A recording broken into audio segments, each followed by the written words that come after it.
جب کسی احسان کا بدلہ ادا کرنے سے تیرے ہاتھ قاصر ہوں تو زبان سے اس کا شکریہ ضرور ادا کر۔ جب آدمی کا خلق اچھا ہو جاتا ہے تو اس کا کلام بھی لطیف ہو جاتا ہے۔ انسان کے چہرے کا حسن خدا تعالیٰ کی عمدہ عنایت ہے۔ کارخانہ قدرت میں فکر کرنا بھی عبادت ہے۔ دوسروں کے حال پر غور کرنے پر نصیحت حاصل ہوتی ہے۔ عقل مند آدمی ہمیشہ فکر و غم میں مبتلا رہتا ہے۔ برائیوں سے پرہیز کرنا نیکیاں کمانے سے بہتر ہے۔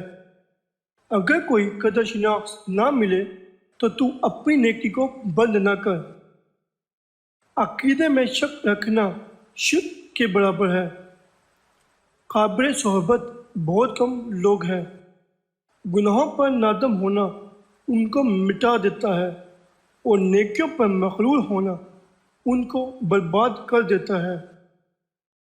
شکر نعمت حصول نعمت کا باعث اور ناشکری حصول نعمت کا باعث ہے۔ ادب بہترین کمالات اور خیرات افضل ترین عبادت ہے۔ سخاوت کے ساتھ احسان رکھنا نہایت کمینگی ہے۔ بہترین بخشش وہ ہے جو سوال سے پہلے کی جائے۔